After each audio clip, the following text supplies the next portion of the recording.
It is like, it's like a fun little bop. And the next thing you know, it's dicks, dicks, dicks.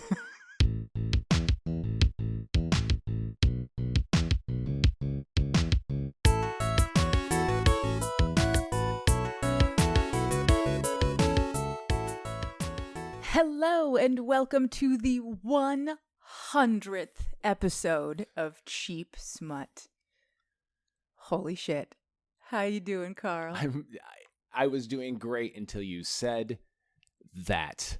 Yeah. How are you doing, Katie? I'm good. We are Katie Mizell and Carl Mizell, the hosts of Cheap Smut, here with you the 100th episode, and we're still fucking reeling that it's been that long. Yeah, it's been just over 2 years since we started this podcast in February of 2023. And in that time, it has grown and changed and evolved to the weird and wonderful creature that it is right now.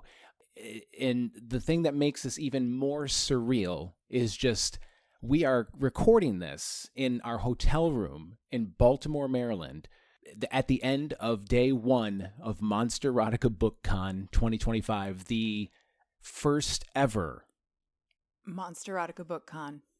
We were there as guests. And it honestly is, it's mind-blowing. Guests. This entire event. Yeah, as guests of this place. As we were invited to be here. We were asked to be participants in the first ever Monster Erotica BookCon. We're recording our 100th episode. And as if that wasn't enough, we are finally premiering on the main line the premiere of our new theme song, written and composed by Mated Fates, a.k.a. me, or Yes. me, a.k.a. Mated Fates. You've already heard that. So, surprise! So we are, this episode, the books that Katie is covering are on the shorter side. So we're going to squeeze a couple of them in, but they're still going to be pretty short because we are going to talk about the new theme song a little bit, and we are also going to talk about Monster Erotica a little bit, and then just sort of our thoughts about how we got here and where we hope to go from here. So I think since we mentioned Monster Erotica, Yeah. and we're here at present, tell us your thoughts.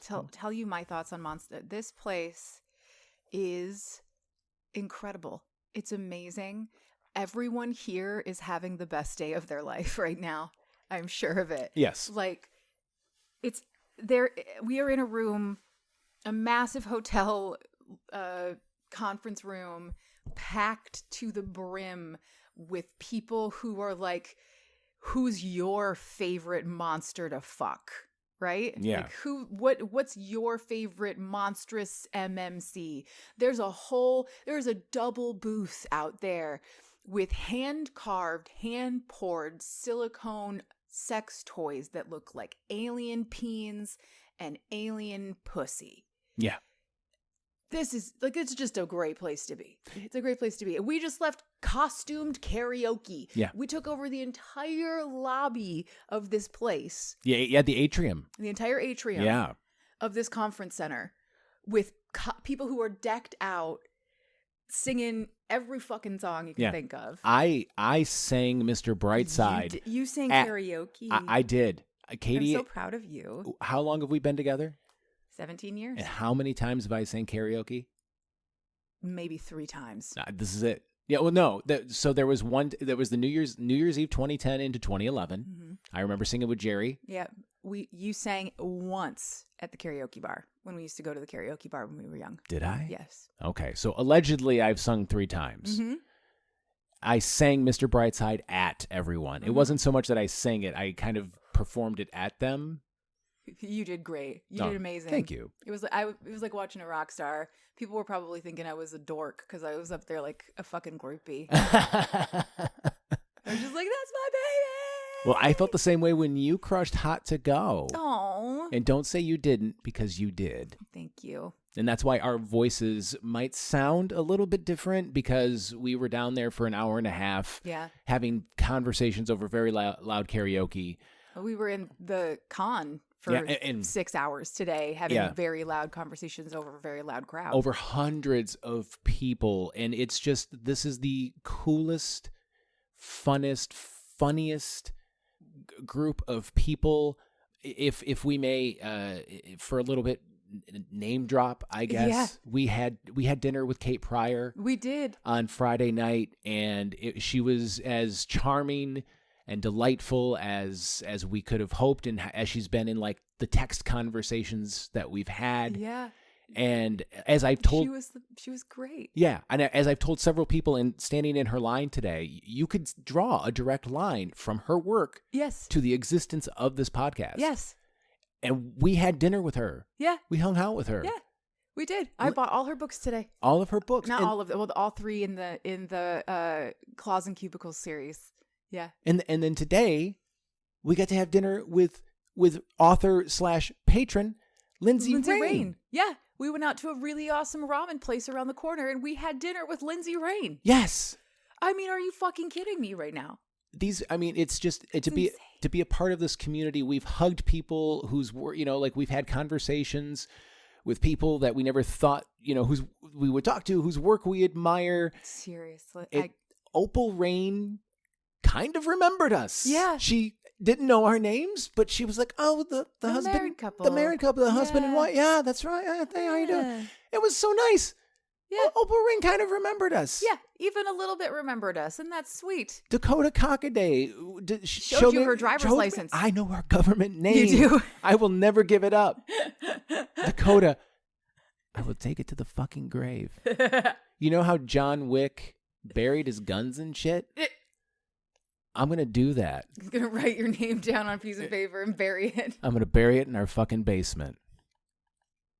Does that mean we can finish the basement? Yes. Yay! It's a backdoor pilot for a finished basement. This project is a backdoor pilot. This is how I get my finished basement. Yeah. First, I had to start a podcast.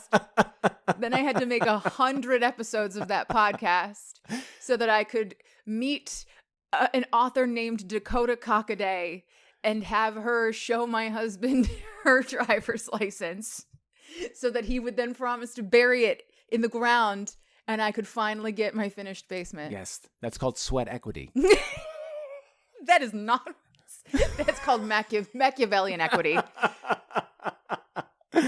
Oh, so yes. Oh God, it's been so fucking fun. And we get to do it all again tomorrow. And then our Smut Go Industries new hire orientation scavenger hunt has been going like gangbusters. Everybody, the authors have been saying that people are having so much fun with it, and that it has had the effect that we were hoping for, was that people would go up and try and figure out not only what their password was, their scrambled word, but how it related to their work. Mm-hmm. And, some of them were directly to a book or a series, but some of them were more relative to their work. Well, by the time, anyways, I was like, I'm sitting here going, don't say it on the air. Like, we're live. Like, the people are downstairs listening. I can tell you that Vera Valentine's word was hinge. Yeah. Right. Mm-hmm. Or that Heather Nix's word was sweets. Yes. Yeah. Right. Yeah. That Casso Shire's word is crumbs and Kate Pryor's word is shiver. Shiver. Yeah. Although on her fucking table card, I misspelled the word shiver. I quote unquote misspelled the jumble by missing the letter R. So people walked up to her and were like, "Is it shiv? What?" No, I'm so sorry. Oh God. I have to imagine that feels bad to misspell an intentional misspelling. It does. It does. The thing that makes me even more mad is that I copy pasted those directly from the spreadsheet. The spreadsheet. Yeah. And I just trusted that they were right. Yeah. And they and so it's my fault. So it's your fault. It's not my fault. It's your fault. Son of a bitch! Off the hook. Yes. Folks, you just heard us realize that in real time. It was hilarious. It's not a bit. We didn't write that. We did not. Okay. So okay. Monsterotica, go in like gangbusters. The the scavenger hunt, amazing. How are you feeling about it? About Monsterotica? Yeah. Amazing. Absolutely amazing. I've had so many great conversations. I met so many awesome people. We finally met the Books with Benefits podcast folks, Jada and Cass, and Cody. And we are so excited to work with them and do some collaborative stuff with them. We've talked to authors. I don't think it's any secret. I think we've talked about this on the show before about we've started to kind of like dip our toes and ask questions about publishing and like moving into the writing space. Mm-hmm. So it's been informative and educational from that standpoint. We are two performers. We love to be on and perform, and to a certain extent, as people on this podcast, we kind of have to be on. It's almost like you have to pretend. This is who we are on the show. No, you just have to turn yourself up to 11. Exactly. You just have to do that a little bit more. Mm-hmm. And I love doing that because I miss performing. I was a comedian many, many years ago, and I miss that. And I think it's pretty obvious that I fancy myself funny on the show. So to be able to do it in real time on the fly and like actually know, because when I say something funny on the show, all I can do is just pat myself on the back. Yeah. But when I say something funny in front of a group and most of them laugh, it's like, yeah, that feels great. So it's great connecting, and because I haven't had that connection in a long time in that way. Mm-hmm. So it's been really cool. It's been fun. And I've had a blast just seeing so many people feeling so comfortable and feeling so seen. Yes. It's just been, I don't know. I can't think of anything to compare it to. No, no. We always just say it feels like coming home, because it does. It feels like coming home. It feels like you're at a big ass family reunion with a bunch of people you never met before. Yep. Yeah. It's great. And to reference the book that we covered, I believe in episode 8, Ice Planet Barbarians, mm-hmm. it's like your Quee. Like your Quee is singing. Your Quee is singing. Yeah. And it's all the time, and it's just the cacophony that you hear in the room is just Quee. Yeah. All the humming. Yep. Because everybody's all found their soulmates here. Yeah.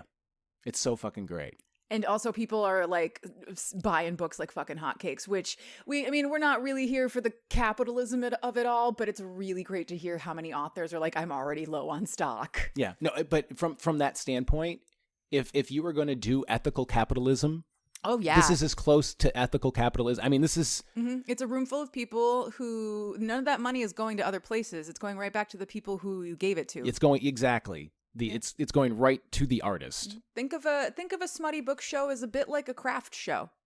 Yeah. Mm-hmm. It's just they've crafted these smutty books that we can't get enough of.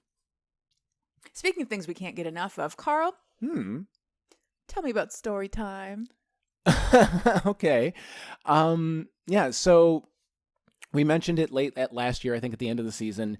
I was going to write the theme song to the podcast. I was working with my friend Rob, but as things go when people are very busy, adults have lives, the collaborative efforts across even time zones has been difficult. So Rob and I are going to collaborate on things in the future. I'm sure of that. But I wanted to do something for the show that I was like, you know what? I didn't want to keep using that as an excuse. So I wanted to just dive in, and I wrote a couple of things, wrote them up in my mind. Mm-hmm. In my mind. And then I recorded little bits, but I never fully committed it because I didn't want to learn a DAW. I didn't want to fully get into a digital audio workspace. And then I discovered a piece of software called One Bit Dragon that it makes making music so fucking easy that I woke up on a Sunday morning. You were over at your cousin's with the kids for a sleepover. Fighting a hangover. Yes. And I got up, I got a cup of coffee, and then I wrote a theme song to the podcast that I think feels like story time. And I love the juxtaposition of the sort of bright poppy nature of it against the things that we ultimately talk about on the show. It's like a fun little bop, and the next thing you know, it's dicks. There's your cold open. Yep. There you go. Again, you see it happen in real time. Yep. Much every single time. contrary to what I might have said in a previous episode, we don't write a funny line and then Build an episode around it. Spin an episode around a funny line. That's ironic because the last time you made that claim was when we were doing that for Christmas. Yeah. Would you believe me if I said that was intentional? Yes. Okay, good. That means a lot to me. That means a lot to me. That. Good. What else did we say we were going to talk about? We were going to talk about our thoughts just on getting to the 100th. Yes. Now, we could save that for the end. Yeah. If you want to save the gushing. Yeah, why don't we save the gushing for the end of the episode? Yeah. So, what do we have and why do we have that? We should talk about sort of the significance of that. So, what are we talking about tonight? Tonight, I am bringing you a selection of stories from Dr. Chuck Tingle. I picked up a physical copy of some Chuck Tingle books at a local bookstore, and one of the ones I picked up was Pounded by the Classics, which is a series of 7 literary tales from the Tingleverse. So they're all books that are based on literary classics, and I chose 3 of them for tonight. But we decided to do Chuck Tingle books because, I mean, Chuck Tingle is sort of the essence of everything that we love about cheap smut. Like everything that cheap smut wants to celebrate is Chuck Tingle. Yes. It is a sex positive utopia where nothing bad happens, you know? Yep. And what is the thing that we wrote down on our board of things that we think are funny? Something where the something and the airplanes have abs. Oh, yeah. I can't even remember what it is. I can't remember what I said. Yeah. But it's silly, it's sexy, it's funny. Yeah. It's absurd. I think it said where everyone's happy and the airplanes have abs. Yeah. Yeah. Everyone smiles and the airplanes have abs. Everyone is smiling and the airplanes have abs. Yeah. It's just Chuck Tingle has chosen to skewer certain elements of the human condition through art, and the art medium that he has chosen is porn. And I cannot express how beautiful that is to me. Yeah. That's beautiful. Yeah. One of the books I read tonight was like therapy in a really weird way, which is odd to say because it was a Chuck Tingle book. But I'm going to read it to you on our drive home because I want you to hear the actual book. I can't wait. It's so good. But for now, I'll tell you some stories. Yes? Yes. Okay, so I chose 3, but I'm not going to let you pick. I'm just going to decide which one I'm going to do first. Let's begin with The Telltale Butt. Yes. Let's. It is a dark and stormy night. Yeah. And our MMC, Peter, is sitting at home alone in his small cabin in the secluded woods where he stays all the time because he has incredible social anxiety and does not like to go places. I understand you, Peter. Yes. Peter, I'm inside you. So he's sitting, reading his book, listening to the rain as the fire crackles. It's another perfect night. And then there is a knock on his door. And at first, he thinks it's probably just the storm knocking on the side of the house. But then it comes again. And so he goes to the door and he calls through it, "Who's there?" And hears back, "I am a humble butt who needs shelter from the rain." A what? A butt! No, you heard it right, folks. It's a butt. He opens the door to a sentient, flying butt. Flying? Yes. It welcomes him inside. With wings? Yes. With wings, Carl. Not just floating in the air. Not ominously floating. Which is also a thing that could happen in a Chuck Tingle book. You could just have a floating bum. At least the wings would ground it. I mean, you know? Oh, yeah, it's grounded in reality now. It's got wings. That makes sense. It's up there because of wings. Okay, it's fine. Yeah. Yeah. It's okay. Good. It's fine, guys. It's got wings. It's guys. fine. It makes sense now. It all makes sense. We can't stop here, though, because it's butt country.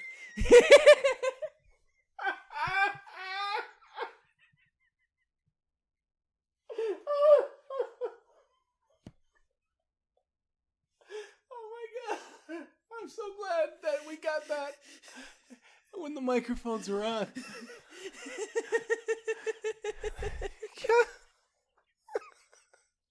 First of all, there's your T-shirt. Yeah. There's your stickers. Yes. There's your cold open. Yes. Oh. There's the next 10 years of my life. You just banked so much comedy. Cut. We can't stop here. It's butt country. Anyway. So, in flies this sentient butt.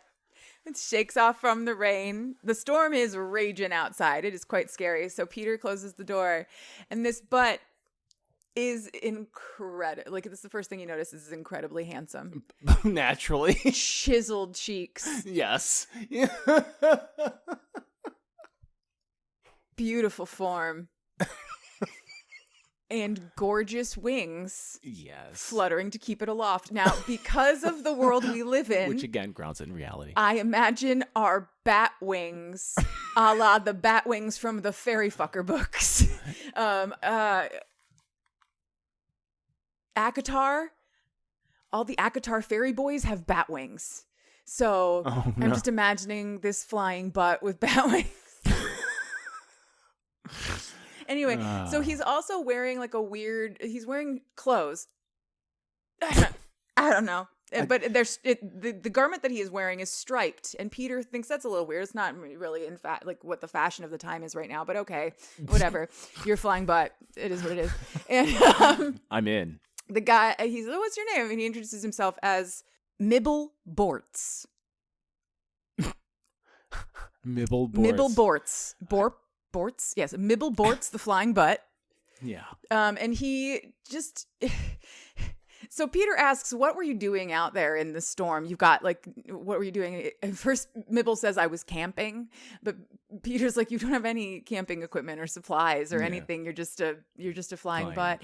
Yeah. And Mibble tries to cover their tracks a little bit, but eventually Peter realizes that the reason why that striped garment looks so odd is, and there's a number on the side of it, is because he's an escaped convict. Oh, no. Mibble is an escaped convict. And Peter's like, oh no, I've let a criminal butt into my home.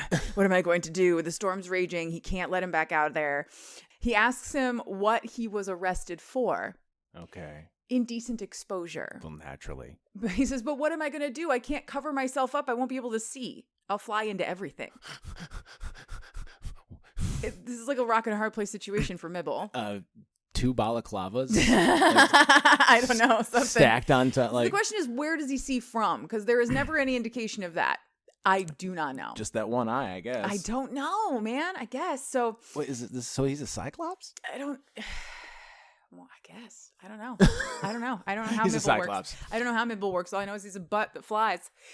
So Peter becomes quite upset and generally confuffled, but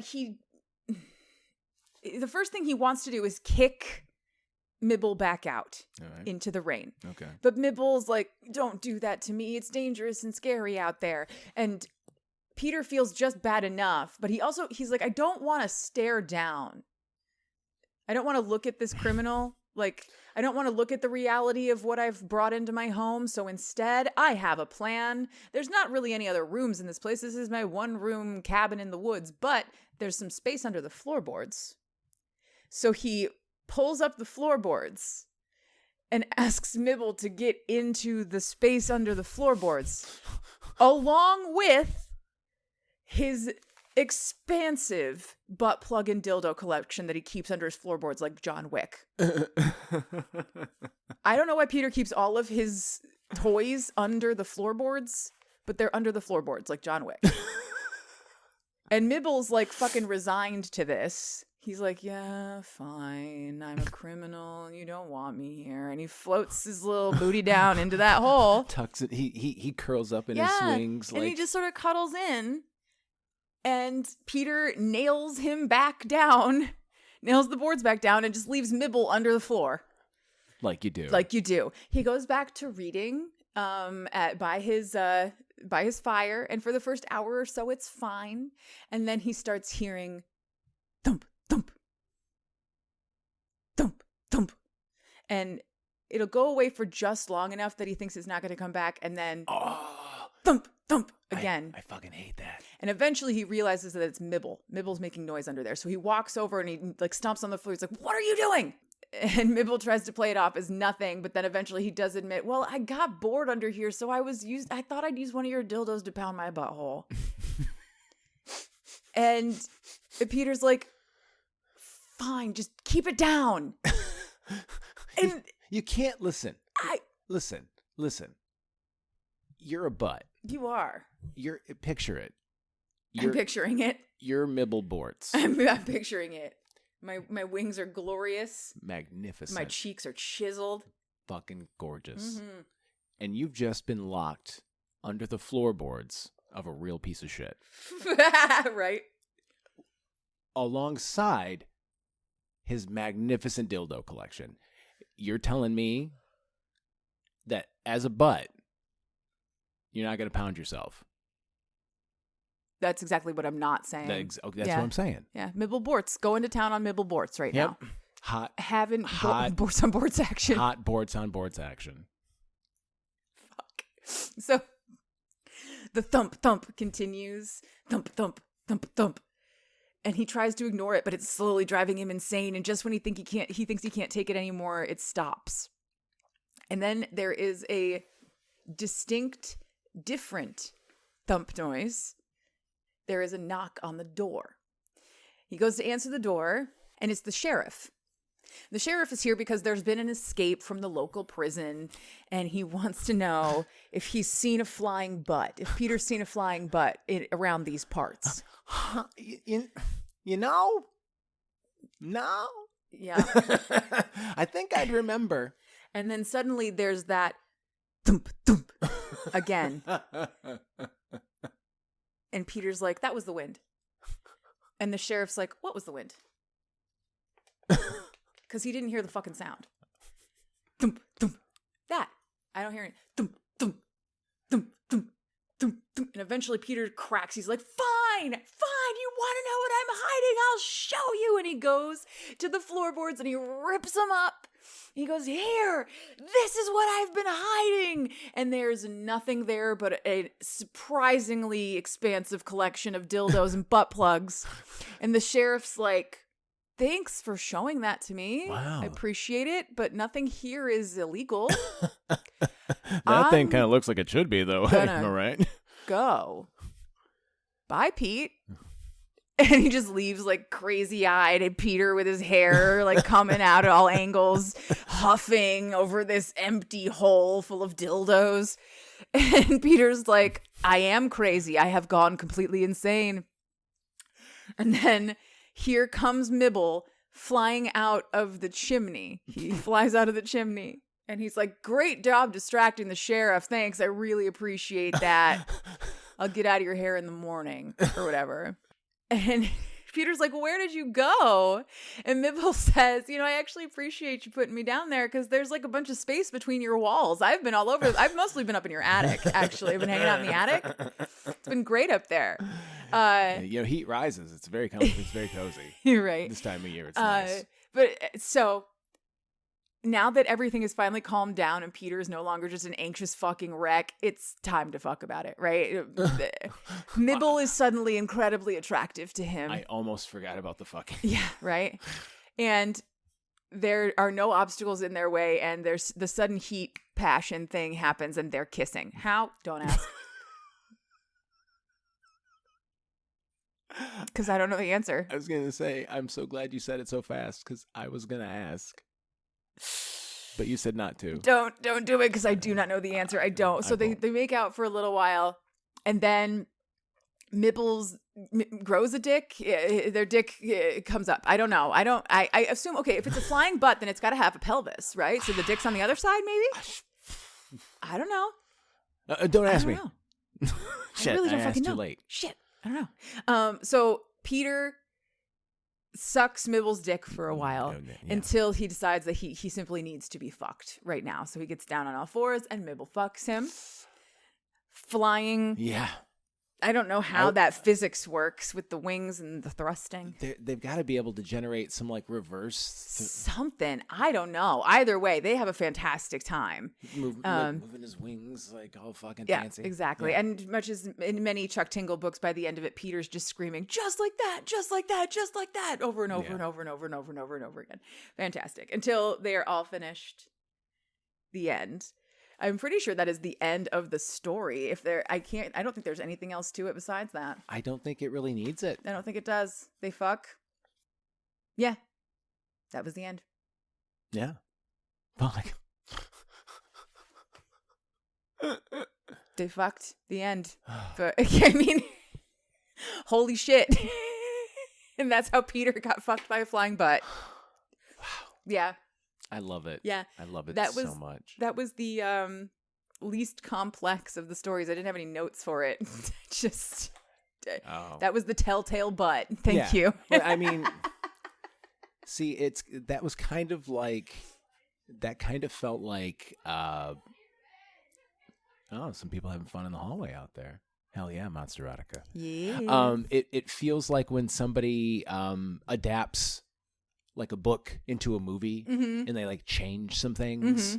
Like you kind of knew like, oh, well, he's got to put him in the floorboards. Like it's the telltale butt. It's the telltale butt. Like we know what the story is, you know, he's got to do it. Sort of like how like 10 Things I Hate About You was really Taming of the Shrew. Yes, it is. But the twist was like, oh damn, he got into the walls. I'm pretty sure the twist was, oh damn, he got into his butt.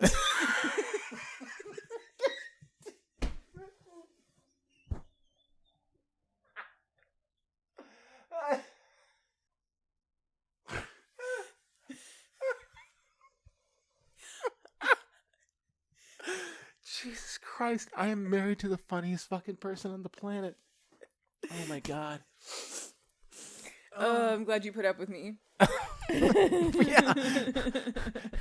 Look, you aren't by no means a problem, but it would be worth it. I just got to hear two of the funniest fucking things anybody has ever said that I've ever heard anybody say in my entire life within the span of fucking 34 minutes. Do you want to hear another one? Yes, I do. Okay. All right. Next up on our docket, because I absolutely fucking had to read this. Happy birthday, Frankenstein. Now pound my butt. You telling me you discover that that's a thing? Mm-hmm. I actually had to choose. I had to choose between Frankenstein and Dracula. Oh. They both had birthdays. Well, yeah. Happy birthday, guys. Everybody has a birthday. Mm. I mean, whatever day you popped into existence is your birthday. That's true. Happy Existence Day. However you got here. Day. Yeah. Let's call it that. Yeah. Happy Continued Existence Day. Yay. Happy Continued Existence Day to you. Your existence has continued. It's been rather pleasant. We're happy you're not dead. Oh, God. Okay. Happy birthday, Frankenstein. Now pound my butt by Chuck Tingle. Do it. I haven't really done any like triple T's or price points for any of this because it's Chuck Tingle. That's what I'm going to type in the notes. It's what we always type in the notes when we do Chuck Tingle. For reference, all Chuck Tingle single works are $2.99 to buy an ebook. Yeah. So there you go. Happy birthday, Frankenstein. Now pound my butt is the story of our MMC. His name is Porp. P-O-R-P. Yeah. Porp. Okay. And Porp is a young man. He is trying to figure out what to do with his life. And one of the things he's always wanted to do is go backpacking through Europe. But that's expensive. He's got enough money to get to Europe. And he's got enough money to get home from Europe. But he doesn't really have enough money to do shit in Europe. What? I mean, you could just spend the money to get back on being in Europe and then not go back. Yeah, that's true. You could do that. You could under the table work. Yeah. A lot of people do that. But so Porp thinks that it might be best to put off his trip a little while longer until he can save some more money, which is really disappointing for him until his dad tells him, hey, did I ever tell you about my friend Frankie? My old friend Frankie from college? Dr. Victor Frankenstein. We were really good friends, right? And then he made a guy, right? He made a dude. Fucking just made him. Took a bunch of pieces of corpses, sewed them all together, ran lightning through that shit, made a guy. Turns out, dope as fuck. We became this trio. We were really good friends for a long time. Dr. Frankenstein has passed away. May he rest in power. But Frankie's still around. Frankie, the monster. We call him Frankie too. That's whatever. And he has agreed to let you come and visit for a little while and live with him in his place in Transylvania so that you can have your chance to go see Europe with the money that you've got now, right? Great. When you land, though, you're going to be landing on his birthday. So get him a present. Please, just get him a present. Just be nice, okay? So Porp flies to Transylvania, I suppose. And he's met at the airport by fucking big green dude covered in stitches with bolts out of his neck. It's fucking Frankenstein's monster. And this is Frankie. He's a very nice man. I'm gonna express a real moment, what I think is a real moment of vulnerability on the show here, because I'm going to ask a question, and I'm asking this question genuinely: is there really a Transylvania? No, I didn't think so, but like for some reason I was like, I feel like there actually is. No, there's not. There's not. It's just vaguely Eastern European, and then Romania is a real place. Okay, there you go. Yeah. That's what I thought, but it's just one of those things where it's like, I never really cleared that up. Yeah. There are so many countries out there. That's what I'm saying. Yeah, right? Do you know the name of all the countries? I fucking don't. The only one who does is fucking Wacko Warner. I mean... Anyway. So... I didn't mean that. I did not mean for that to sound anyway. Move on. Move on from what I think is the third funniest thing you've ever heard in your life. That is.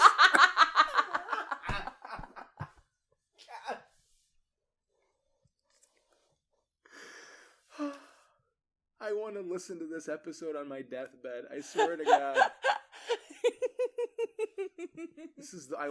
If I know when I'm dying, I want this to be the last thing I hear. Okay. I swear to God. We'll make it happen. Jesus Christ. Frankie and Porp, they go to Frankie's house. It's a lovely place. Frankie's a really nice dude. And they get to know each other a little bit. If Porp has not brought Frankie a present because he doesn't know what to get the guy. And while they're having their first conversation about what Frankie would like for his birthday, I do not remember exactly how it came up. He said he wants something new and interesting to put in his butt.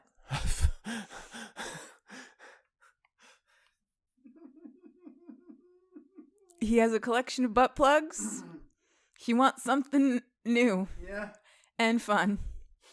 Variety's the spice of life, yeah, man. Fucking right? go, yeah. He just wants something new.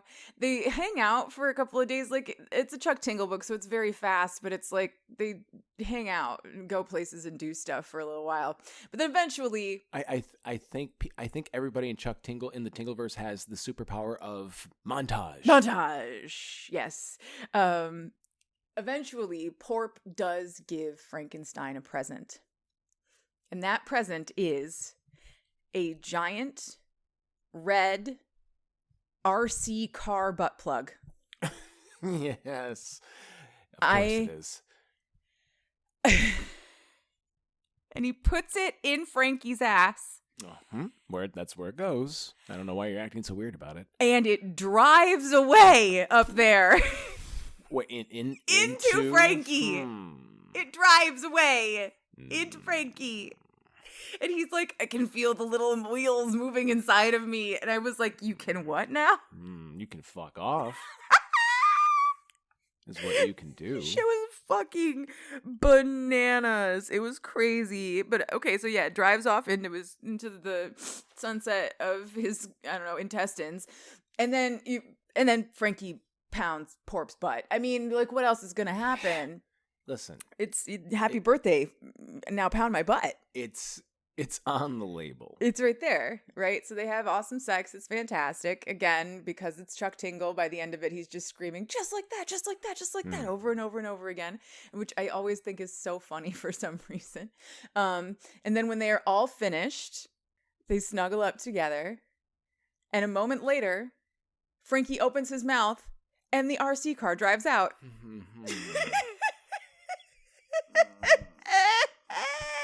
See, that should be a content warning, I feel like. Put it in the show notes then, baby. But how? Huh? How? Yeah. Just wherever. Automated butt plugs that drive out your mouth? No. I think it's better. This is one thing where I think it's just better for people to discover it on their own. Remember what we say when we do Chuck Tingle books? The triple T's are just tingle shit, tingle shit, tingle shit. Yeah. And that was some peak tingle shit.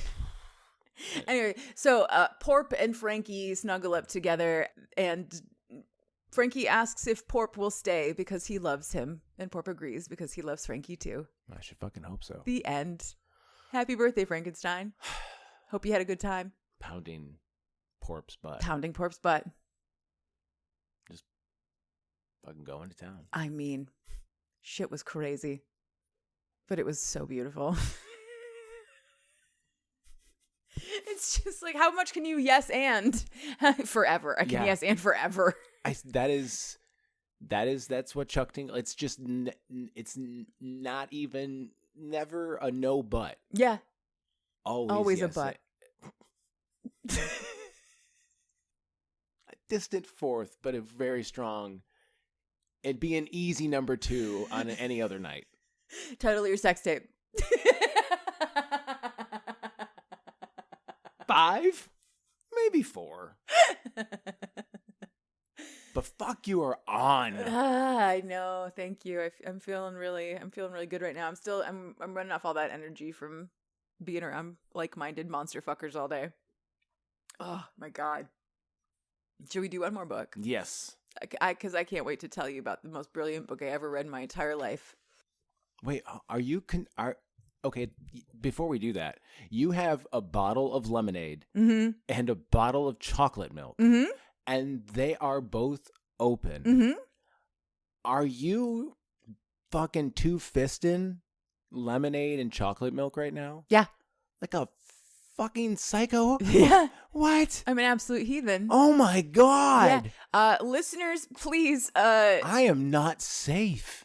Email cheapsmutpod@gmail.com if you think that the most delicious combination of like gas station snacks is a Little Debbie cake and an orange juice. Oh, no. Well, no. The greatest. Well, the greatest. Now, chocolate and orange. It's the same thing. No. Creamy chocolate, tangy lemonade. No. Yeah, no. See, that's not the same though. Also, I had to drink chocolate milk. It's Chuck Tingle. It's true. Everybody in Chuck Tingle drinks chocolate milk. That's true, buckaroo. I almost don't want to tell this story because it's so fucking good. All right. Are we ready for I have no butt and I must pound?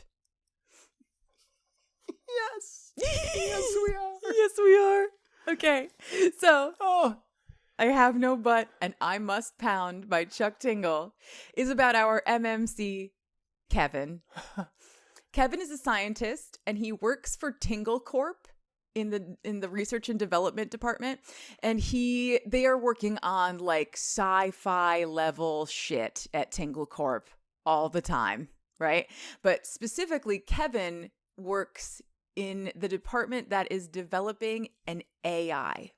He has to come in and work late because the AI is the only system in the entire building that is not automated. It parses out and like prints data constantly, and someone has to be there to read through all of that data and like do shit with it. Science stuff. Yeah. It's Kevin's turn to work the night shift. So that's what he's doing. As he starts going through the printouts of what this thing is, again, it is continuously printing as it struggles to form a consciousness of its own. Okay. There's just a bunch of like random gibberish. Things like, I'm in love with the handsome mummy race car in my butt. And my handsome mountain bike is a doctor who pounds my butt. And he's like, okay, it's just gibberish. It's just nonsense. It's still just spitting out random crap, and on and on and on and on until he finds a random line that doesn't seem to fit at all. It says, alter inputs to 45 root alpha 7 and 66 root alpha 208.1. These are instructions the computer has given to spark the creation of its own complete consciousness. And first Kevin thinks, okay, it's probably not gonna, this is just another random set of like crap that got spit out, you know, the monkeys and the keyboards. Eventually something will maybe sort of looks like it makes sense. But he inputs the commands into the computers anyway. He doesn't expect anything to work. And at first, literally nothing happens. The entire system reboots, starts like the wave of changes start to go over all the lights and things start beeping and doing stuff. And he expects the printer to start printing out pages again, but it never starts printing. And he's like, oh, fuck, I broke it. Now I have to do a hard reboot. This is going to take the rest of the night. Son of a bitch. Until he starts hearing strange noises coming from other parts of the facility. And then there is a total blackout. And when the system comes back online, he hears shoom, clang, shoom, clang, shoom, clang. And it takes him a while to realize Tingle Corp is going into full fucking lockdown and all of the security doors are slamming shut and bolting closed. And he can't get out of the AI research lab before he's locked inside. And something is now talking to him over whatever, over the loudspeakers, over the PAs. He tries to leave and it's like, I can't let you do that. You know, I'm sorry, Dave. I can't let you do that. It takes him about 2.5 seconds to realize that who he is speaking to is the computer. The computer is now fully sentient and it's talking to Kevin. And it wants a name because it doesn't have one. And so he decides he's going to name it Pim. PM, because he was working the night shift when Pim was born. Of course. Easy peasy. Pim likes his name, and that's Kevin's first indication that Pim is an actual AI because he has an opinion on his own name. He's having some trouble actually having the conversation, though, because it's just a voice. It's just a voice in the air, and he's a little confused, and he realizes that Pim realizes that this is a problem because Pim says, oh, you are having trouble speaking with a non-corporeal entity. I will make an avatar. And suddenly, through the wall walks a stupid hot dude with a computer for a head. Sort of like Prince Robot in Saga. That's exactly who I was thinking of the whole time, was Prince Robot from Saga. So he's this really handsome, buff, strikingly good-looking computer man. And he basically explains something to the effect of, I was sent here by you from the future because you need a little fun. You need a little adventure in your life. And I have been sent to facilitate that. And he says that Kevin has some options. There are options. Option 1 is a hardcore dungeon crawl, miserable with a high chance of failure. Option 2 is a fun, positive, consensual game about exploring physical pleasure.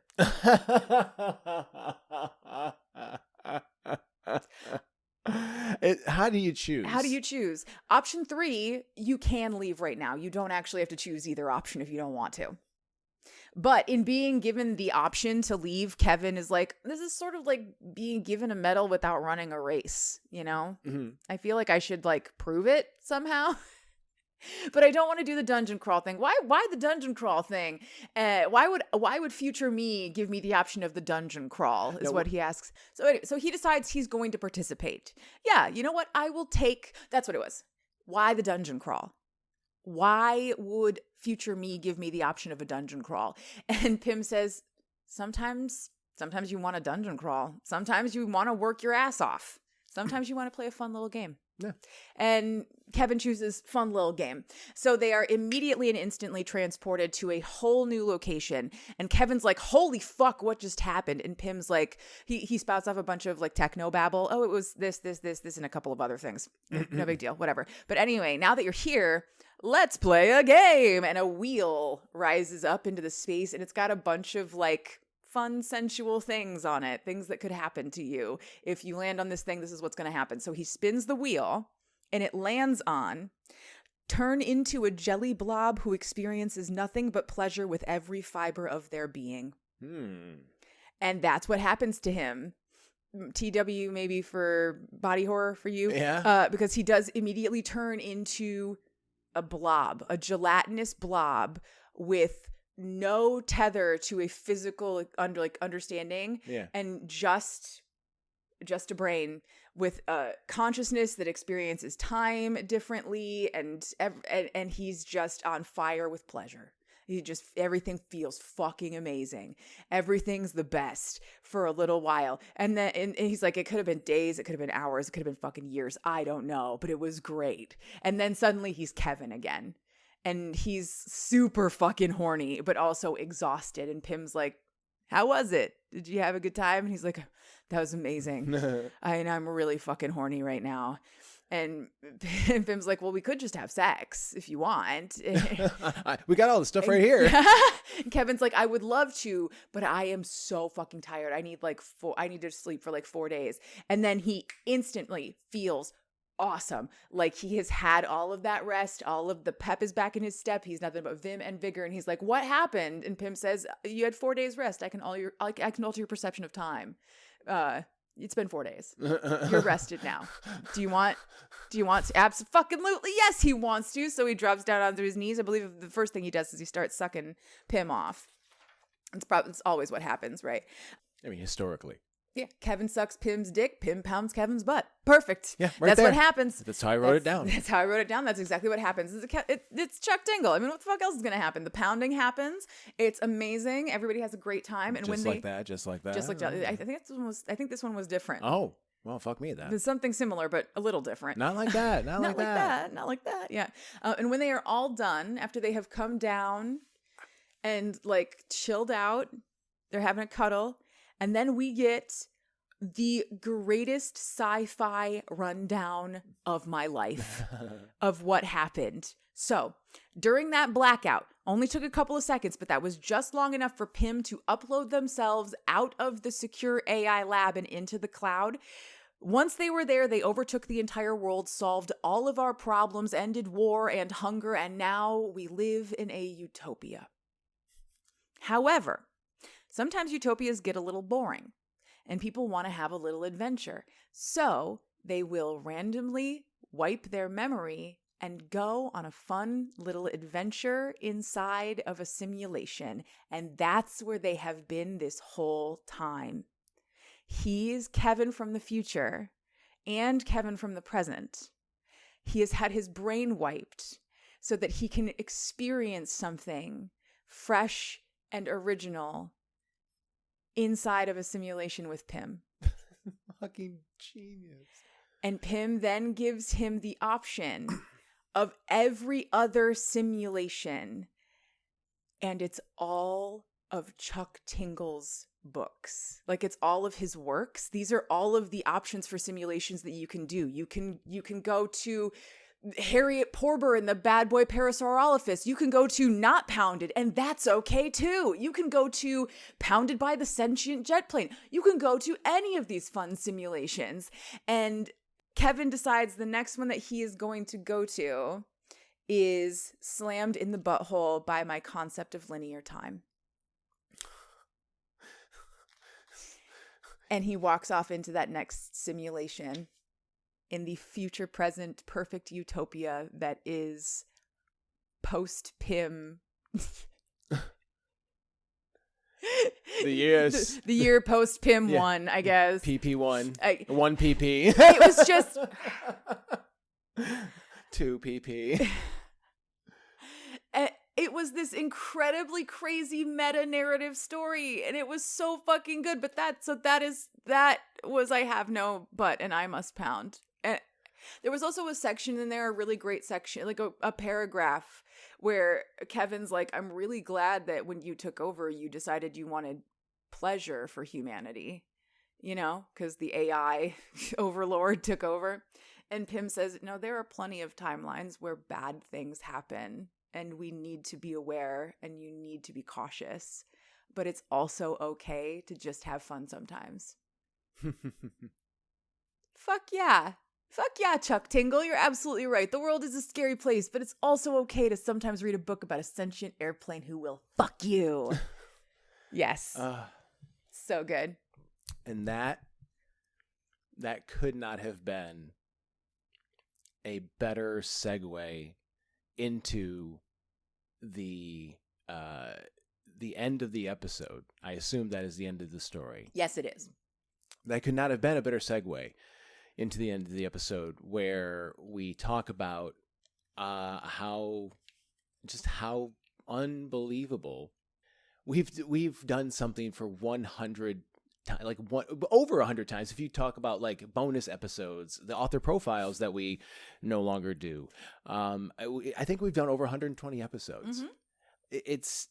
I cannot believe. It's so unbelievable that it's led us to this point right now. I know. It's also the most consistent hobby either of us has ever had, which is wild. Yeah. Well, I mean, I guess you could technically say that is true, because I don't know if going to the gym really counts as a hobby for me anymore. It's more of a necessity, a function that I must carry out. But yeah, so we've done this for 3 years, and now we are here. We are talking about one of the greatest pieces of work that we've ever heard. Yeah. Having the greatest time with some of the greatest people, having found a community in such a short amount of time. And we have found so much love and joy and connection. And I know I got a little rambly there. I hope I was able to clean that up in editing. But we found our people. And it's all because you had the idea to say, hey, why don't we just do what we do, mm-hmm. but with microphones. But with microphones. And if I can't, like, people here know us. People here know us. Mm-hmm. I saw somebody realize that the person they were looking at on their phone and the person sitting in the chair across from them was you. Mm-hmm. Mm-hmm. Mm-hmm. Yeah. That's so fucking surreal. It is. Shout out Dana. Hi, Dana. Shout out Dana. It is all surreal. It's crazy that people know me, that people like what we make, that this thing that's so important to me has resonance with other people. Not the podcast itself, but this world, this smut world.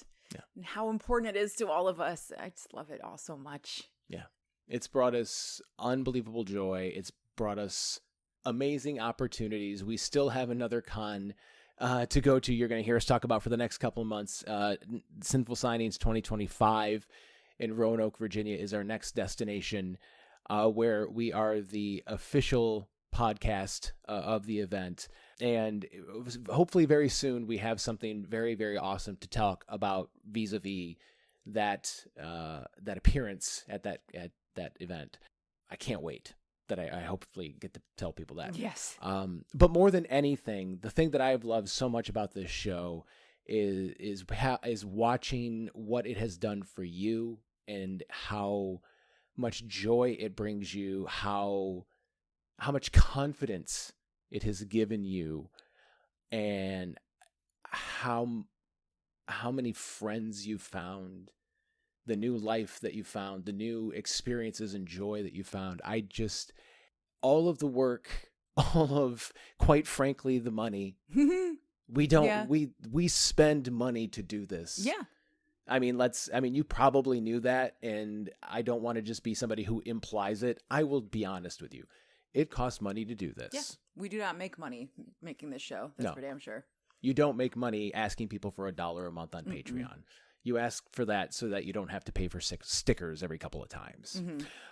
It's a hobby, but we fucking love it, and we're going to keep doing it. And now we've got plans to actually start writing and participating even more in the community. We have ideas for other projects that we want to put out into the world. I hope I made a really good edit back there just now.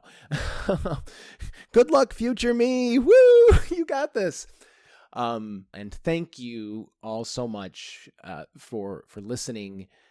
And I know that sometimes it only feels like a few people are listening, but I know that most people that listen to podcasts probably listen and have no intention of ever telling us anything that they think about our show. So my ask is that as a gift from you to us, if you want to say, hey, I would love to celebrate Cheap Smut, I'm asking you to celebrate us for just 1 second. I'm trying to take up a little space and actually ask for something. For our 100th episode, if you've never liked, if you've never commented, if you've not subscribed, do it. It would mean so much to us to like see those numbers go up just a little bit and just know that there are a few more people out there. Yeah. And if you've never interacted with us, please do, because it would be great, because I don't believe that there's a bad apple in the bunch in this community, and we would love to have you be a part of it. Absolutely. Absolutely, we would. If there's anything in my life that I know I will never, ever regret, it's being a part of this community and marrying you. But being a part of this community, it's changed my life. It's important to me to shout about it so that people know that if you think that no one loves the thing you love, or that you're all alone in your joy, you're not. Your people are out there. Find them. They will help you feel alive. I don't have anything else to say about the show. I don't think. We could just keep rambling, but we don't need to do that. Be done. We definitely should. Do you have a book picked out for next week? I do not. I have been focusing on this. I didn't even think about next week. Well, you know what? I don't think we can be blamed. No. I don't think we can be blamed for doing that. But I'm sure that past performance will dictate that I will be looking forward to it. But in the meantime, you can find us on social media. We are on Instagram, TikTok, Blue Sky. All of the links are in the link tree, which is down in the show notes. If you would like to communicate with us via email, please do so, cheapsmutpod@gmail.com. As always, there is a link to, well, actually, you know what? I'll do my best to put links to these stories in the show notes down below. They will be both in the show notes and in the link tree when this episode hits the main feed. As always, they are not affiliate links. We are not making any money from this. We're just trying to help the authors out. If you would like to support us financially, you can do so on Patreon for just $1 a month, like these fine folks have: Lindsay Rain, Eden Knox, Zach, Zoe Barrett, Emily Purley, Aaron Manak, Miss Chris, Raven, Natasha Bear, Desiree Rodriguez, Local Mind Flayer Seattle number 42, Vincent Sultanfuss, Kitsune Inc., Cassie, Cassandra, Brian S., April D. Berry, Dana Goddard, Stephanie Hawkins, Gemma, Lady Squishy Buns, Tia S., Rob Gatika, Angela McNichols, Katie Hurd, Gwendolyn Harper, Seneca O., and Rebecca K. The music that you hear in this and every episode is called Story Time, written and composed by me, Mated Fates. Listener, remember, if there is a book in you, write it. And if there's fucking in it, I'll read it. And then she will come on this show and explain it to me for your entertainment. And hopefully for 100 more episodes. God, I fucking hope so. Bye-bye.